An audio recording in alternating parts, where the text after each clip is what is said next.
नमस्कार। ज़िंदगी सुपरफास्ट में आप सभी का बहुत-बहुत स्वागत, वंदन, अभिनंदन। सुनते हैं मुंशी प्रेमचंद जी की कहानी अंधेर। नाग पंचमी आई, साठे के जिंदा दिल नौजवानों ने रंग-बिरंगे जांघिए बनवाए। अखाड़े में ढोल की मर्दाना सदाएं गूंजने लगी। आसपास के पहलवान इकट्ठे हुए और अखाड़े पर तंबोलियों ने अपनी दुकानें सजाईं, क्योंकि आज कुश्ती और दोस्ताना मुकाबले का दिन है। औरतों ने गोबर से अपने आंगन लीपे और गाती बजाती कटोरों में दूध चावल लिए नाग पूजने चली। साठे और पाठे दो लगे हुए मौजे थे। दोनों गंगा के किनारे। खेती में ज़्यादा मशक्क़त नहीं करनी पड़ती थी, इसलिए आपस में फौजदारियाँ खूब होती थीं। आदिकाल से इनके बीच होड़ चली आती थी। साठे वालों को यह घमंड था कि उन्होंने पाठे वालों को कभी सिर न उठाने दिया। उसी तरह पाठे वालों को अपने प्रतिद्वंदियों को नीचा दिखलाना ही जिंदगी का सबसे बड़ा काम समझते थे। उनका इतिहास विजयों की कहानियों से भरा हुआ था। पाठे के चरवाहे यह गीत गाते हुए चलते थे, साठे वाले कायर सगरे पाठे वाले हैं सरदार। और साठे के धोबी गाते थे, साठे वाले 60 हाथ के जिनके हाथ सदा तलवार। उन लोगन को जन्म नसाए जिन पाठे मान लीन अवतार। गरज आपसी होड़ का यह जोश बच्चों के माँ के दूध के साथ दाखिल होता था, और उसके प्रदर्शन का सबसे अच्छा और ऐतिहासिक मौका यही नाग पंचमी का दिन था। इस दिन के लिए साल भर तैयारियां होती रहती थी। आज उनमें मार्के की कुश्ती होने वाली थी। साठे को गोपाल पर नाच था, पाठे को बलदेव का गर्रा। दोनों सुरमा अपने अपने फरीक की दुआएं और आरजुएं लिए हुए अखाड़े में उतरे। तमाशाइयों पर चुंबक का सा असर हुआ। मौजे के चौकीदारों ने लठ और डंडों का यह जमघट देखा, और मर्दों की अंगारे की तरह लाल आंखें तो पिछले अनुभव के आधार पर बेपता हो गए। इन अखाड़ों में दाव पेच होते रहे। बलदेव उलझता था, गोपाल पेतरे बदलता था। उसे अपनी ताकत का जोम था, उसे अपने कर्तव्य का भरोसा। कुछ देर तक अखाड़े से ताल ठोंकने की आवाज़ आती रही। तब यकायक बहुत से आदमी खुशी के नारे मार मार उछलने लगे। कपड़े और बर्तन और पैसे और बताशे लुटाए जाने लगे। किसी ने अपना पुराना साफा फेंका, किसी ने अपनी पोसीदा टोपी हवा में उड़ा दी। साठे के मनचले जवान अखाड़े में पिल पड़े और गोपाल की गोद में उठा लाए। बलदेव और उसके साथियों ने गोपाल को लहू की आंखों से देखा और दांत पीस कर रह गए। 10 बजे रात का वक्त और सावन का महीना। आसमान पर काली छटाएं छाई थी। अंधेरे का यह हाल था कि जैसे रोशनी का अस्तित्व ही नहीं रहा। कभी कभी बिजली चमकती थी, मगर अंधेरों को और ज़्यादा अंधेरा करने के लिए। मेंढकों की आवाज़ें जिंदगी का पता देती थीं, वरना और चारों तरफ मौत थी। खामोश, डरावने और गंभीर साठे के झोपड़े और मकान इस अंधेरे में बहुत गौर से देखने पर काली काली भेड़ों की तरह नजर आते थे। न बच्चे रोते थे, न औरतें गाती थीं। पवित्र आत्मा बुढ़े राम नाम न जपते थे। मगर आबादी से बहुत दूर कई पुरशोर नालों और ढाक के जंगलों से गुजरकर ज्वार और बाजरे के खेत थे, और उनकी मेड़ों पर साठे के किसान जगह जगह मड़ैया डाले खेतों की रखवाली कर रहे थे। तले जमीन ऊपर अंधेरा, मीलों तक सन्नाटा छाया हुआ। कहीं जंगली सूरों के गोल, कहीं नील गायों का रेवड़। चिलम के सिवा कोई साथी नहीं, आग के सिवा कोई मददगार नहीं। जरा खटका हुआ और चौंक पड़े। अंधेरा भय का दूसरा नाम है। जब मिट्टी का एक ढेर, एक ठूंठा पेड़ और घास का ढेर भी जानदार चीजें बन जाती थी, अंधेरा उनमें जान डाल देता है। लेकिन यह मजबूत हाथों वाले, मजबूत जिगर वाले, मजबूत इरादे वाले किसान हैं कि यह सब शख्सियत झेलते हैं, ताकि अपने ज़्यादा भाग्यशाली भाइयों के लिए भोग विलास के सामान तैयार करें। इन्हीं रखवालों में आज का हीरो साठे का गौरव गोपाल भी है, जो अपनी मड़ैया में बैठा हुआ है और नींद को भगाने के लिए धीमे सुरों में यह गीत गा रहा है। मैं तो से नैना लगाए पछताई रे, मैं तो से नैना लगाए पछताई रे। अचानक उसे किसी के पाँव की आहट मालूम हुई, जैसे हिरन कुत्तों की आवाज़ को कान लगाकर सुनता है, उसी तरह गोपाल ने भी कान लगाकर सुना। नींद की ओंघाई दूर हो गई, लठ कंधे पर रखा और मड़ैया से बाहर निकल आया। चारों तरफ काली माँ छाई हुई थी और हल्की हल्की बूंदें पड़ रही थी। वह बाहर निकला ही था कि उसके सर पर लाठी का भरपूर हाथ पड़ा। वह त्योरा कर गिरा और रात भर वही बेसुध पड़ा रहा। मालूम नहीं उस पर कितनी चोटें पड़ी। हमला करने वालों ने तो अपनी समझ में उसका काम तमाम कर डाला, लेकिन जिंदगी बाकी थी। यह पाठे के गैरतमंद लोग थे, जिन्होंने अंधेरे की आड़ में अपनी हार का बदला लिया था। गोपाल जाति का अहीर था, न पढ़ा न लिखा, बिल्कुल अक्खड़। दिमाग रोशन ही नहीं हुआ तो शरीर का दीपक क्यों घुलता।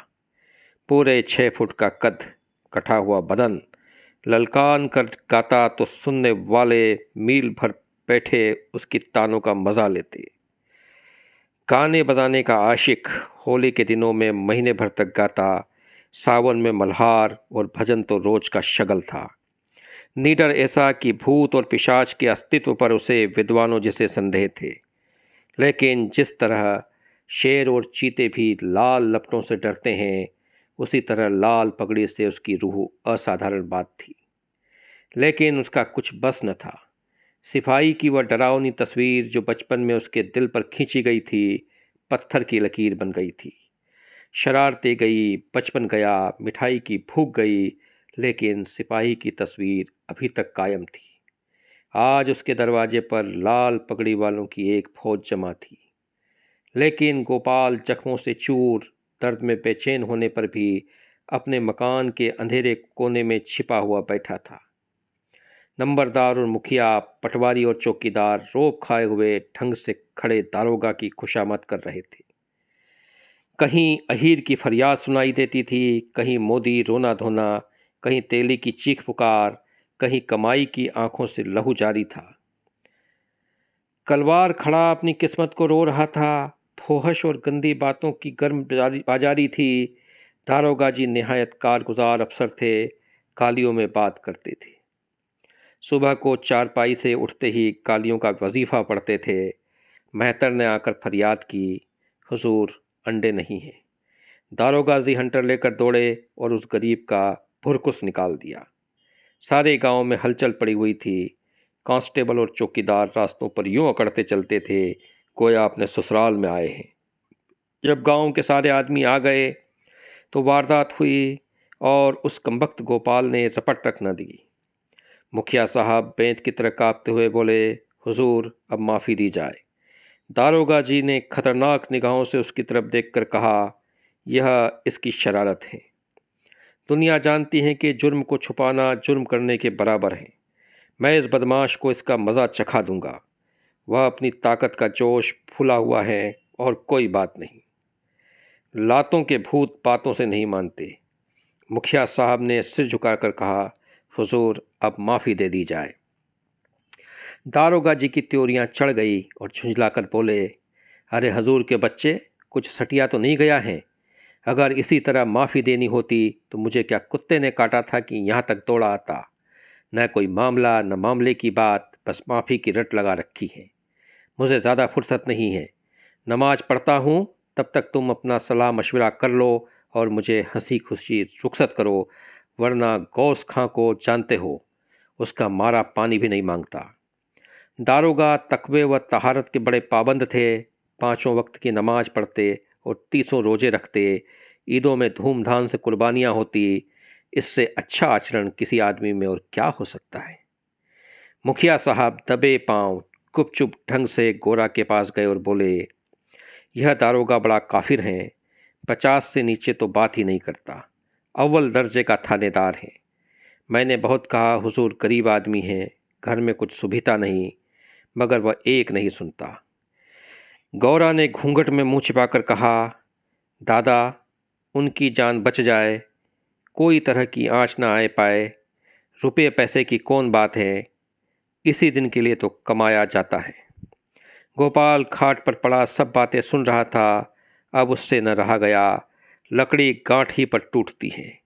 जो गुनाह किया नहीं गया वह दबता है, मगर कुचला नहीं जा सकता। वह जोश से उठ बैठा और बोला, 50 रुपये की कौन कहे, मैं 50 कोड़ियाँ भी न दूंगा। कोई गदर है? मैंने कसूर किया है क्या? मुखिया का चेहरा फक हो गया। बड़प्पन के स्वर में बोले, धीरे बोलो, कहीं सुन ले तो गजब हो जाए। लेकिन गोपाल बिफरा हुआ था। अकड़ कर बोला, मैं 1 कोड़ी भी न दूंगा। देखें कौन मेरे फांसी लगा देता है। गोरा ने बहलाने के स्वर में कहा, अच्छा, जब मैं तुमसे रुपए मांगूं तो मत देना। यह कहकर गोरा ने, जो इस वक्त लोंडी के बजाय रानी बनी हुई थी, छप्पर के एक कोने में से रुपयों की एक पोटली निकाली और मुखिया के हाथ में रख दी। गोपाल दांत पीस कर उठा, लेकिन मुखिया साहब फौरन से पहले सरक गए। दारोगा जी ने गोपाल की बातें सुन ली थी और दुआ कर रहे थे कि ए खुदा, इस मरदूत के दिल को पलट। इतने में मुखिया ने बाहर आकर 25 रुपये की पोटली दिखाई। 25 रास्ते ही में गायब हो गए थे। दारोगा जी ने खुदा का शुक्र किया, दुआ सुनी गई। रुपया जेब में रखा और रसद पहुंचाने वालों की भीड़ को रोते और बिलबिलाते छोड़कर हवा हो गए। मोदी का गला घुट गया। कसाई के गले पर छुरी फिर गई। तेली पिस गया। मुखिया साहब ने गोपाल की गर्दन पर एहसान रखा, गोया रसद के दाम गिरह से दिए। गांव में सुरखरू हो गया, प्रतिष्ठा बढ़ गई। इधर गोपाल ने गोरा की खूब खबर ली। गांव में रात भर यही चर्चा रही। गोपाल बहुत बचा और इसका सेहरा मुखिया के सिर था। बड़ी विपत्ति आई थी, वह टल गई। पितरों ने, दीवान हरदौल ने, नीम तले वाली देवी ने, तालाब के किनारे वाली सती ने गोपाल की रक्षा की। यह उन्हीं का प्रताप था। देवी की पूजा होनी जरूरी है। सत्यनारायण की कथा भी लाजमी हो गई। फिर सुबह हुई, लेकिन गोपाल के दरवाजे पर आज लाल पगड़ियों के बजाय लाल साड़ियों का जमघट था। गौरा आज देवी की पूजा करने जाती थी और गांव की औरतें उसके साथ देने आई थी। उसका घर सौंधी सौंधी मिट्टी की खुशबू से महक रहा था, जो खस और गुलाब से कम मोहक न थी। औरतें सुहाने गीत गा रही थीं। बच्चे खुश हो होकर दौड़ते थे। देवी के चबूतरे पर उसने मिट्टी का हाथी चढ़ाया, सती की मांग में सिंदूर डाला, दीवान साहब को बताशे और हलवा खिलाया। हनुमान जी को लड्डू से ज़्यादा प्रेम है, उन्हें लड्डू चढ़ाए।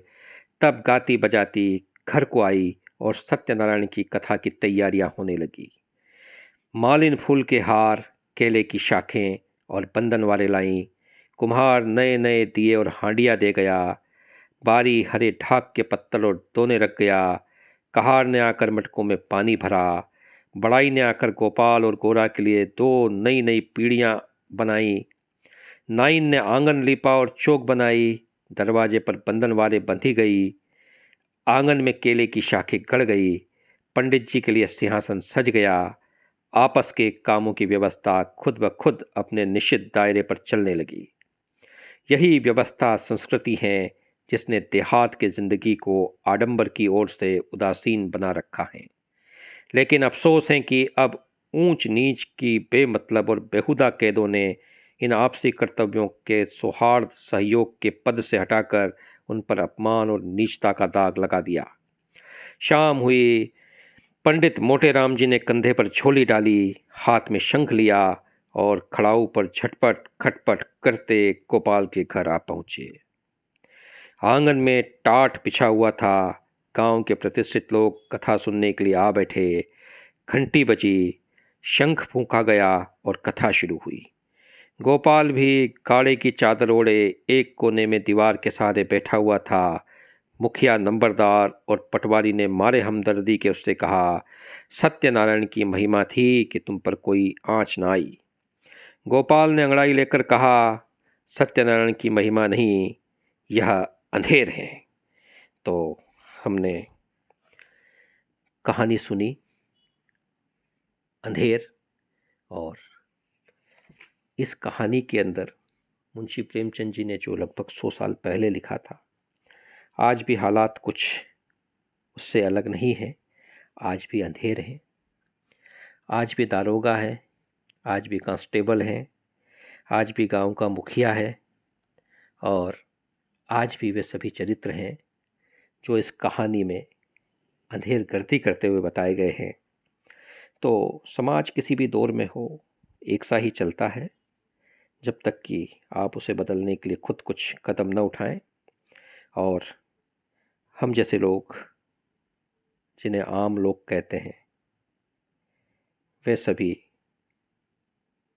कहीं न कहीं इस अंधेर गर्दी का शिकार होते हैं।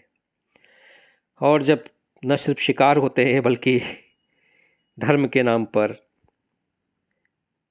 और बाकी कई ऐसी चीज़ों के नाम पर उनके साथ और भी ऐसे कार्य किए जाते हैं, ऐसे कार्य उनके से करवाए जाते हैं जो कहीं न कहीं न सिर्फ व्यवस्था की अंधेरगर्दी को बताते हैं, बल्कि समाज की जो हमारी सामाजिक व्यवस्था है, जो कुरीतियाँ हैं और बाकी जो सब चीज़ें हैं, उनकी तरफ भी हम सबका ध्यान आकर्षित करती हैं। तो मुंशी प्रेमचंद जी की कहानी अंधेर को सुनने के दौरान लगभग 17 मिनट तक इस सफ़र में आप हम सफ़र रहे, इसके लिए आप सभी का बहुत बहुत शुक्रिया। और एक निवेदन, यदि आपने इस चैनल को सब्सक्राइब नहीं किया है तो कृपया कर दें। तो एक बार फिर से आप सभी का बहुत बहुत धन्यवाद। प्रणाम।